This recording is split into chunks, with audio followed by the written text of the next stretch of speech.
What's up, LUBANATI? In the last video, we talked about the history of free agency and how it came to be. So if you're interested in that topic, feel free to check out that video.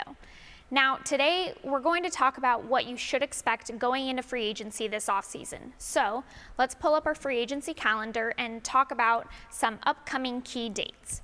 Free agency will be set into motion following the last World Series game. Let's abbreviate that final game, FG. Depending on the baseball schedule, it could be different every year, but for the sake of this video, let's assume it's here. On FG plus 1 day at 9 a.m. Eastern, 20B free agents are declared.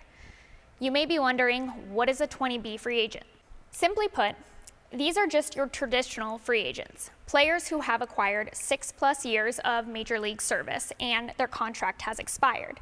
The 20B designation just refers to an article in the CBA that defines this type of free agent. Believe it or not, in previous CBAs, agents had to actually file paperwork with the MLB to declare their player a free agent. Fortunately, this is no longer required. It happens automatically at 9 a.m. Eastern on FG plus 1 day. Now, once free agents are declared, the quiet period begins.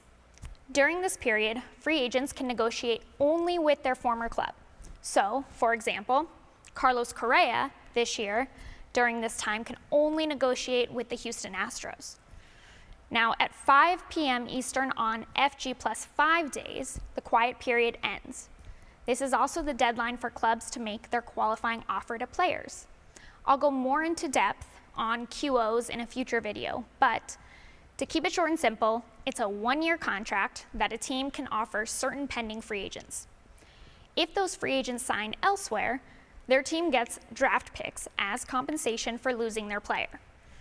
Now, I know some get confused about how the team came up with the salary they offered, but it's a standardized number that gets generated each year by finding the average of the top 125 MLB salaries from the most recent season.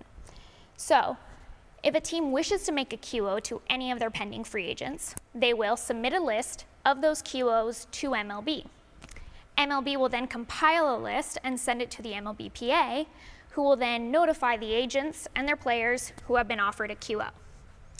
Okay, so now at 5:01 p.m. Eastern on FG plus 5 days, free agents are now free to sign with any of the 30 clubs. And for those players who have received a QO, they now have 10 days from this point to decide if they will accept the offer or not. So by 5 p.m. Eastern on FG plus 15 days, any player who has received a QO must make his decision. Typically, if a player does not plan on accepting the QO, the player just lets the time lapse and the deadline pass without accepting the QO. And that is the manner in which it is rejected. Now, last year, Bauer did it a bit differently. We actually came out on social media and announced early on that he wouldn't be accepting it, since we didn't really see the point in letting the media sit there and speculate when it wasn't even a question on our end, nor for any of the clubs. But traditionally, there never is a formal rejection of the offer, and players and their agents just let the deadline hit, and it's then rejected by virtue of the lapsed deadline. These are all the dates that directly pertain to free agency, but there are some other dates that can affect how the process plays out, such as the tender deadline, winter meetings, which will happen in the beginning of December.